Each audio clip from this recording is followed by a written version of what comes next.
Assalamualaikum warahmatullahi wabarakatuh. Salam sejahtera untuk kita semua. Perkenalkan, saya Nurroh Najmi. Saya adalah staf dosen dari Departemen Biologi Oral, Fakultas Kedokteran Gigi Universitas Pajajaran.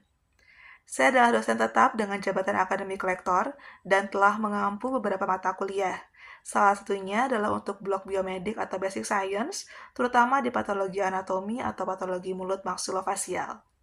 Video pembelajaran ini merupakan bagian dari proses sertifikasi dosen, dan materi yang disampaikan merupakan salah satu materi dari blok biomedik atau patologi mulut maksulofasial, yaitu mengenai neoplasma. Tentunya, sebagai dosen, kita mempersiapkan rencana pembelajaran setiap semesternya. Bukan hanya itu saja, materi yang disampaikan dapat diakses di LMS atau disebut dengan Live Unpad. Saya menyadari bahwa sebagai seorang pendidik, kita bukan hanya untuk menyampaikan materi saja, tetapi juga membimbing, memberikan inspirasi, dan menumbuhkan semangat terus belajar kepada mahasiswa. Sehingga saya berkomitmen untuk terus meningkatkan kualitas pembelajaran saya melalui pembelajaran secara inovatif dengan student-centered learning. Terima kasih. Oke, ya selamat siang semuanya. Apa kabar? Baik, oke, hari ini kita akan belajar mengenai patologi mulut dan maksulofasial, terutama untuk materi mengenai neoplasma. Gitu kan ya? Nah, jadi apa sebetulnya yang kalian tahu mengenai neoplasma? Ada yang tahu? Neoplasma dengar nggak? Kayak kanker gitu. Kanker. Ada yang lain? Pembentukan sel baru gitu ya. Nah, kurang lebih kita akan belajar mengenai cancer gitu kan ya. Seperti apa sih cancer sebetulnya? Oke, nah jadi ini adalah tujuan pembelajaran kita yang akan kita bahas selama beberapa menit ke depan gitu ya. Nah, jadi seperti apa? Kenapa sih kedokteran gigi perlu belajar ini gitu kan ya? Karena pertama, ini kan patologi ya. Antara jembatan antara konsep dasar dengan praktikal nanti kalau di klinik gitu kan ya. Jadi harus tahu dulu seperti apa patologisnya, kemudian dapat menganalisis dan mengidentifikasi tentunya. Gitu ya. Itu tujuan utamanya. Nah, oke, sekarang kita mulai. Jadi kalau kita bahas mengenai neoplasma atau neoplasia, itu sebetulnya diawali dari kata new growth gitu kan ya, pertumbuhan baru. Jadi seperti apa maksudnya? Pertumbuhan baru ini dari yang asal mulanya selnya itu satu nih, tapi dia tiba-tiba jadi banyak banget trennya tanpa kita tahu itu apa sebetulnya. Secara garis besar seperti itu ya mungkin teman-temannya. Kedua mungkin nih kita bisa menyamakan kata itu dengan kata tumor, misalkan neoplasma itu dia tumor gitu kan ya. Nah, jadi kita harus tahu juga ini ada beberapa 3 kata yang harus teman-teman ingat tentunya ya. Ada namanya proto-oncogen, oncogen, dan juga ada tumor suppressor gen ya. Kalau proto-oncogen ini adalah normal part dari genomnya. Jadi kondisinya mutasi nggak kalau normal? Enggak dong, kan ya, berarti dia normal nih, dia baik-baik aja, nggak ada something wrong di sana. Kalau dia udah jadi oncogen, dia adalah versi mutasinya, gitu kan ya, versi mutasinya. Kemudian buat apa dia nih? Dia lebih ke arah mana? Proliferatif katanya ya. Konsep proto-oncogen dia mempromosi atau mempromot dari pertumbuhan sel-sel itu. Kemudian ada kata-kata lain tentang tumor suppressor gen. Nah, tumor suppressor gen namanya suppressor berarti apa? Suppress, menekan ya. Menekan berarti dia lawannya nih. Lawannya dari si proliferatif, bisa jadi dia menyebabkan menginduksi apoptosis namanya nih. Ini ya. Apoptosis itu apa? Dia kematian sel ya terprogram. Jadi udah ada waktunya mati, dia mati gitu kan ya. Di sini nih perannya dia. Atau buat apa? Buat repair. Repair itu apa? Perbaikan. Kalau ada DNA yang rusak, yang damage itu kan ya, dia perannya buat repair di situ. Nah, ada 2 lagi nih, perannya bagi 2. Ada yang gatekeeper genes-nya ya. Gatekeeper, kalau gatekeeper berarti dia stop cell cycle. Nanti kita bahas tentang cell cycle ya. Ada stop cell cycle, ada yang caretaker genes itu kan ya. Di sini buat repairnya. Gitu ya. Jadi beberapa 3 kata yang harus kalian ingat selama pelajaran di neoplasma ini. Ada apa aja?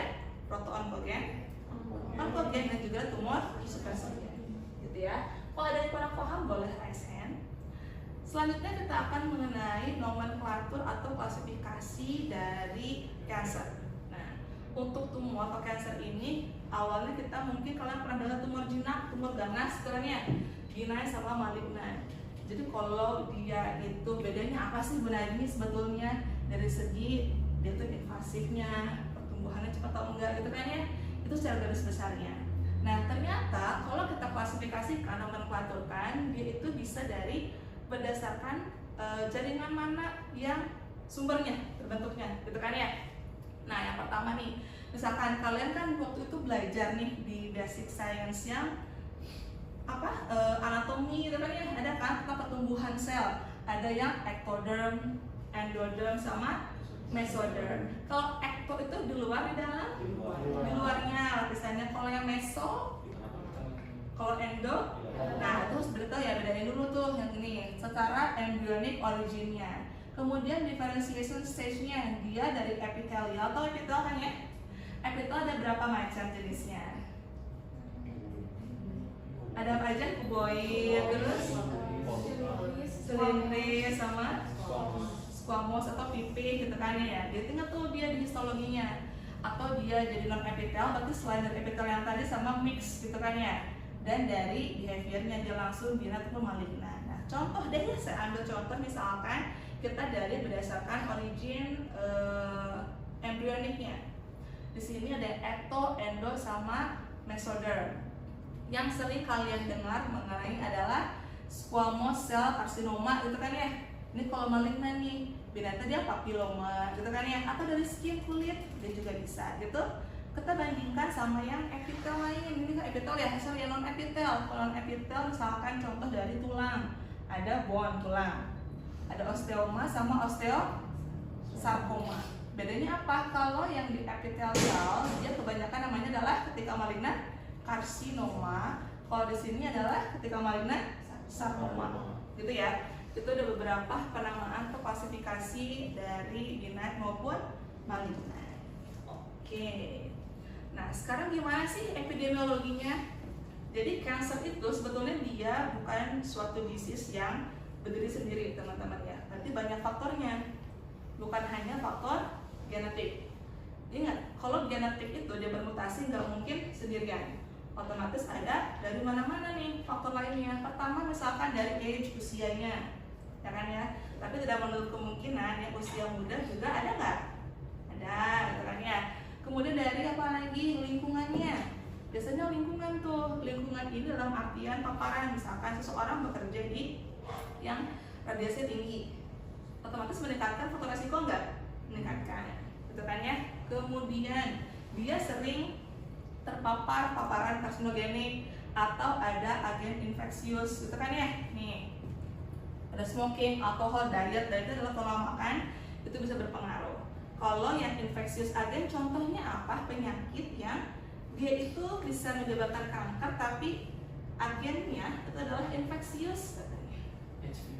HPV, betul. Jadi HPV itu ingat dia bukan penyakit yang infeksius tapi dia kanker loh, itu kan ya. Karena dari apa? Serviksnya kan. Tapi dia itu bisa disebabkan oleh misalkan free sex dan kawan-kawannya, jelas terkena di sini. Oke gitu ya. Kemudian ada faktor lain yang dia ini paparannya secara kausnya adalah chronic inflammation oleh hormon misalkan ya, hormon yang terus-terusan yang stabil bisa chronic inflammation jadilah dia kanker. Jadi ingat aja kanker itu atau si mutasi gen gitu kan ya, dia nggak akan berdiri sendiri, pasti ada faktor lingkungan ataupun faktor lain yang mensupport itu semua. Jadi nggak akan ujuk-ujuk apa tiba-tiba ya, tiba-tiba jadi mutasi, itu pasti ada faktor lain. Ya. Oke, ini adalah sebaran epidemiologi dari kanker.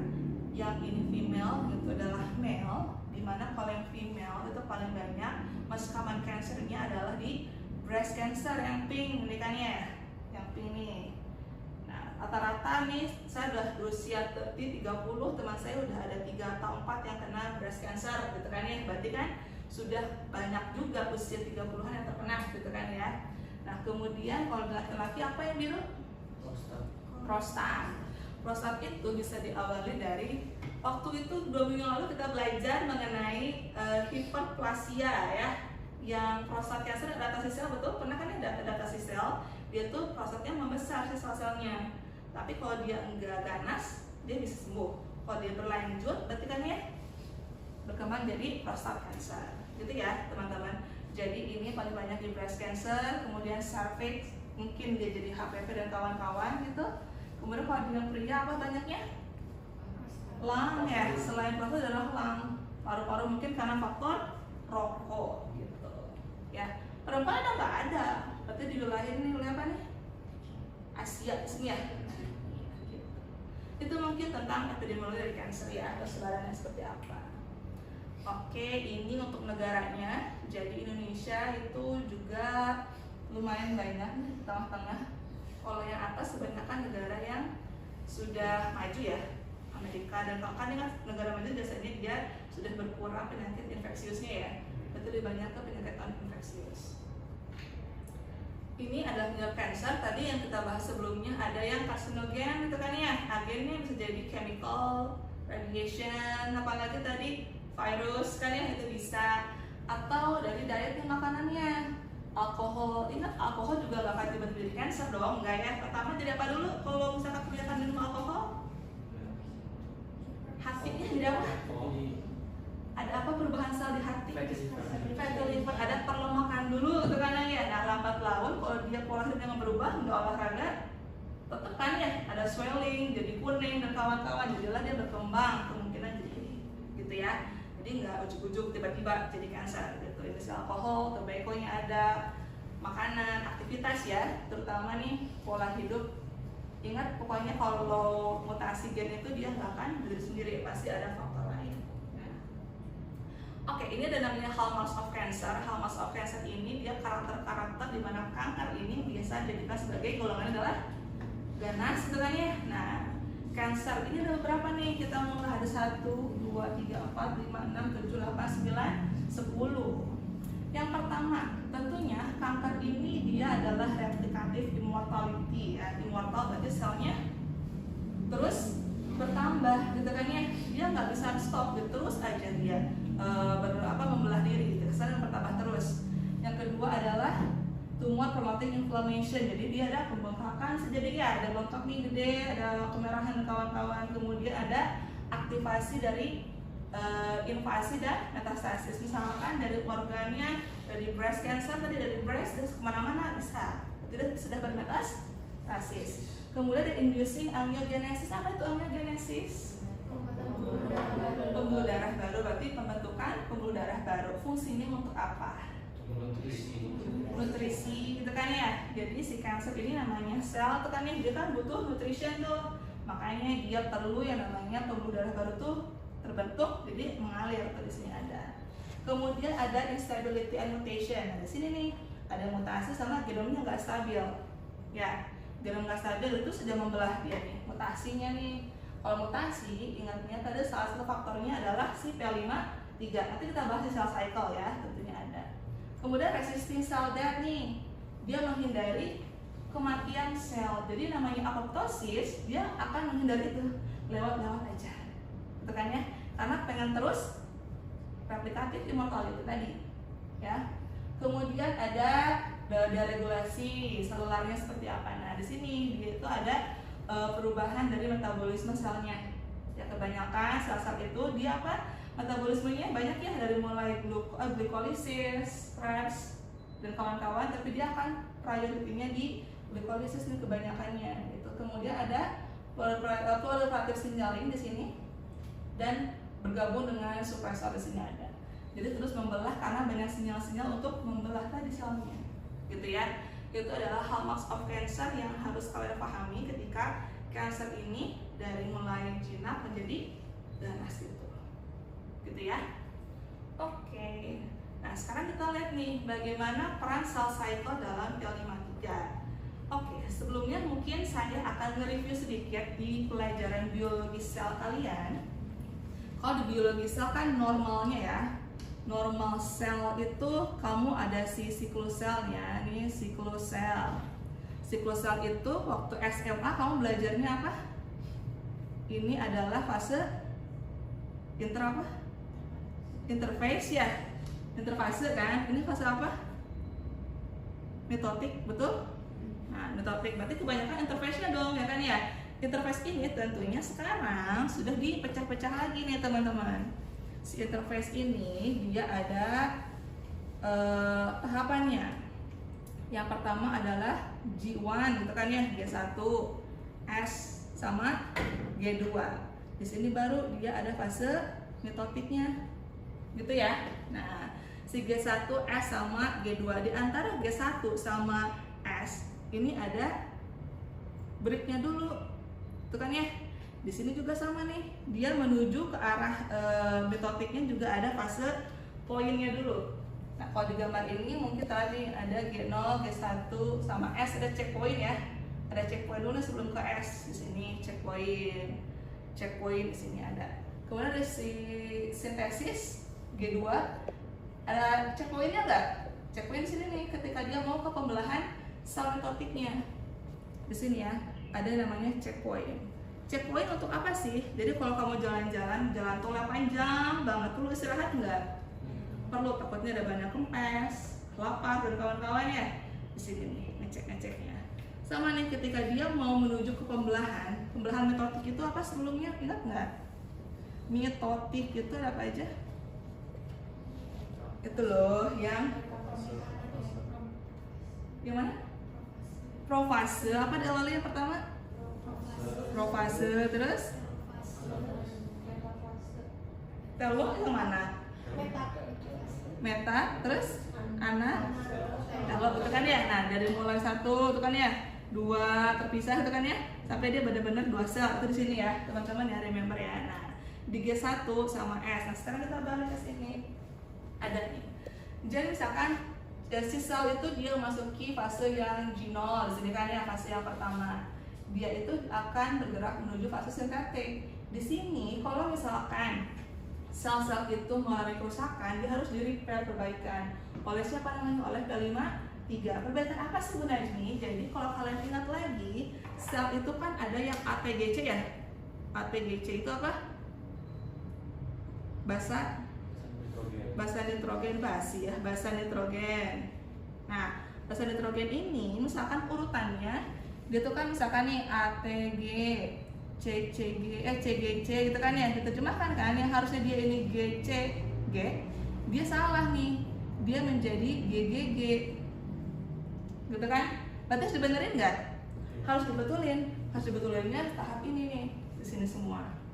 Di repairnya oleh P53 contohnya. Jadi sebelum dia masuk ke tahap sintesis, dia itu akan di repair dulu di fase ini, gitu ya. Sama halnya, kalau misalkan dia ada kesalahan menerjemahkan lagi DNA-nya di fase checkpoint yang kedua, dia harus repair juga. Kalau enggak, berubah nggak sampai akhir proteinnya? Berubah dong. Nah, perubahan itu akan berubah juga asam aminonya, protein juga akan berubah, gitu ya. Nah, kita di sini ada yang namanya PRB atau protein retinoblastoma. Dia akan berpasangan dengan A2F di sini ya. Sama nih, di sini dia ini sebagai salah satu bentuk proto-onkogen dan juga onkogen. Tadi kita review ke awal slide ya, ada yang namanya proto-onkogen sama onkogen. Kalau yang onkogen, tumor supresor gen dan juga onkogen. Kalau yang onkogen, contohnya adalah A2F ini ya, A2F dia pasangannya sama PRB, tumor supresor gen. Jadi yang satu buat proliferatif, yang satu buat menekan. Ada ya? Couple nih barengan. Jadi kalau salah satu yang terkena mutasi PRB-nya, membelah terus gak dia? Membelah dong, karena dia proliferatif terus nih onkogennya, terus membelah, betul kan ya? Kalau misalkan terjadi P53-nya dia kena mutasi, bisa supresor gak dia? Enggak, terus membelah, betul kan ya? Nah makanya dia harus ada kawannya, bareng-barengan terus. Kerjanya kayak antagonis protagonis lah, gitu ya misalnya ya. Di sini onkogen ini untuk terus membelah, ini kan inhibit, inhibit. Nah, kalau ini dia suppressor gen, dia increase inhibition. Kalau ini terus-terusan membelah. Bisa jadi kalau misalkan dia mutasi, gitu kan ya, malah jadi cancer salah satunya. Itu sampai di sini mengenai cell cycle ada yang ditanyakan? Tidak ada? Kita terusin ya. Nah, ini pemaparan secara gambaran animasinya bagaimana perubahan sel itu. Contoh, misalkan di sini ada sel, di sini normal nih. Ketika sel ini normal, kalau misalkan dia rusak, gitu kan ya. Contoh kerusakannya di sini adalah mengalami hipoksia atau stres. Ini nih, ada stres. Dia bisa ada akumulasi, ada perbaikan. Balik lagi, kalau misalkan kerjanya baik, repairnya bagus masing-masing ya, dia bisa jadi normal sel lagi. Berarti perbaikannya sukses, ya kan? Tapi kalau dia udah kepenuaan, jadilah dia beda nih. Agingnya tua itu kan sini. Nah, kemudian kalau dia repairnya gagal, jadilah dia apoptosis. Sama halnya kalau misalkan ada salah satu marker di sini ya, protein namanya BAX. Ini buat apoptosis, memacu ya. Jadilah dia selnya juga akan mati. Kalau sel mati kemana sih Bu? Balik lagi nih, ada yang ke 0. Ya sudah aja keluar di sini, nggak masuk ke dalam pembelahan divisionnya. Gitu ya. Nah, sekarang kita balik ke sini yang sebelahnya. Kalau misalkan sel dengan mutation atau less role dari si P53 seperti apa? DNA-nya rusak. Karena P53-nya nggak bekerja optimal, otomatis bisa repair nggak ya? Nggak kan? Bisa repair nih. Berarti dia akan mutan sel. Jadilah dia tadi yang ke si hallmarks berkembangnya. Selnya immortal, dia menghindari apoptosis sampai endingnya dia akan metastasis maupun invasif, gitu ya, jadilah malignan. Seperti itu adik-adik, oke? Nah, sekarang gimana nih perjalanan kanker? Mungkin seperti yang tadi yang miripnya ya, cuma di sini kita lihat lagi, ketika si normal sel dia terjadi kerusakan, P53-nya bekerja, dia akan successful, DNA-nya akan repair, balik lagi, gitu kan? Kalau misalkan dia gagal dari repairnya, otomatis dia akan melalui beberapa proses nih. Genomnya terjadi sesuatu, ada aktivasi promoting oncogen ya, ada inaktivasi tumor suppressor gen, ada nih penghindaran dari apoptosis misalkan, jadilah nih dia ini proliferasi terus-terusan, dia ada penurunan apoptosis, lama-lama dia selnya akan berkembang jadi progresif, terus bertambah ataupun berkembang jadi malignan. Jadilah dia metastasis. Gitu ya. Di situ tentunya ada angiogenesis untuk nutrisi dan oksigen kawan-kawan, ini ada menghindari imunitas. Yang namanya imun kita pasti kan punya peran ya, dari mulai sel T, sel B dan kawan-kawan. Tapi di sini sel T-nya dia nggak bekerja nih, kurang. Gitu ya. Ini perjalanan penyakit dari kanker. Oke, sampai di sini dulu. Ada yang mau ditanyakan? Belum ada? Oke.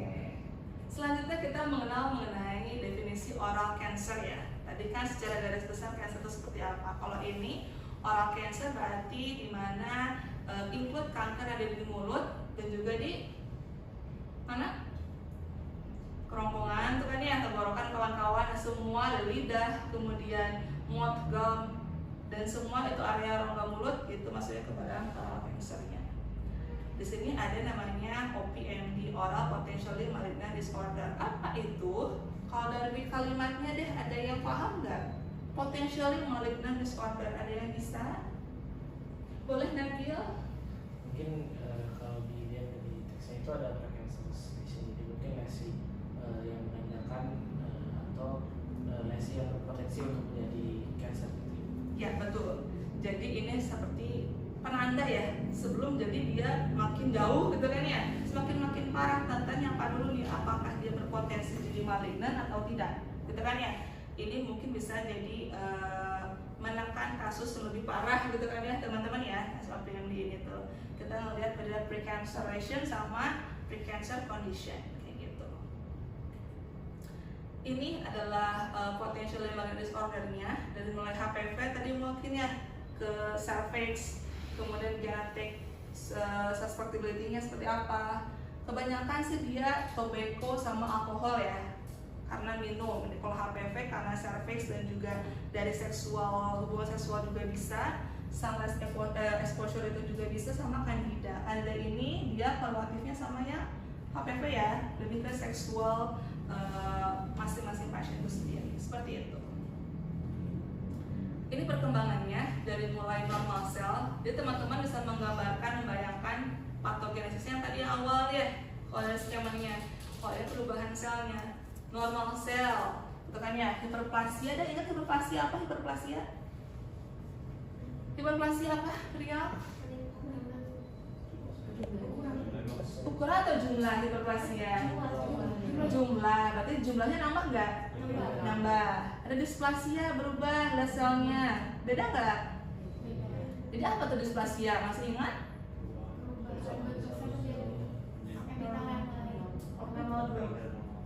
Epitelnya sama nggak? Beda-beda, gitu kan ya? Ini contohnya. Metaplasia itu gimana tuh? Dari dalam yang sudah dewasa ke dewasa lain. Nah, jadi berubahnya udah beda-beda nih ya, udah banyak. Nah, biasanya masuk ke karsinoma in situ sama invasif. Invasif berarti udah lupa lagi nih, dia ukurannya udah beda dan sudah tersebar kemana-mana, gitu ya. Dan ini adalah mutasinya. Misalkan contohnya di sini ada P53 ya, tadi kita bahas tuh P53 dia bekerja di sini ketemu mutasinya nih, masuk dari displasia ke karsinoma in situ sampai ke invasif. Nah sekarang gimana kalau misalkan dia histopatologi? Jadi ada beberapa metode. Ini sebetulnya ada immunohistochemistry di sini ya, immunohistokimia. Dari mulai kata immuno, histo, sama kimia, gitu kan ya. Imun, kalian kalau ingat imun ingat apa sih? Ingat imun ingat apa? Imunitas, ingat imunitas ingat apa? Sel-sel apa lagi? Ada anti apa? Antigen sama antibody. Nah, di sini digunakan peran antibody sama antigen itu prinsipnya. Itu kan ya. Histo, kamu ingat histo ingat apa sih? Ingat histo?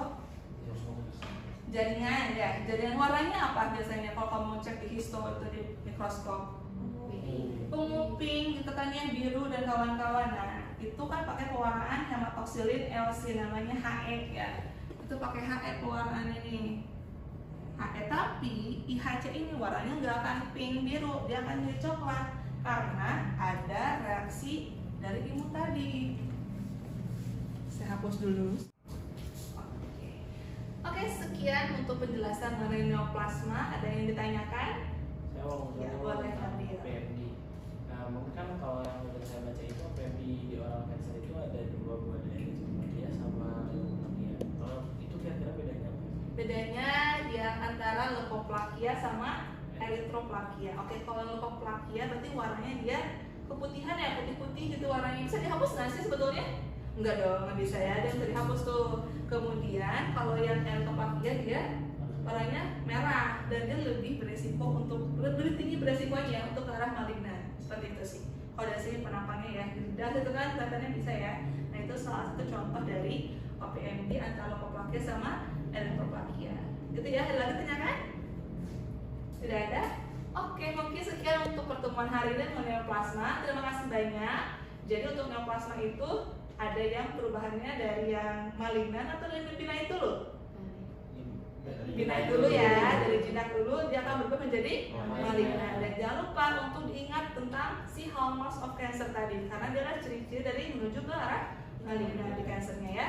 Oke, sekian untuk hari ini. Terima kasih banyak dan selamat siang semuanya.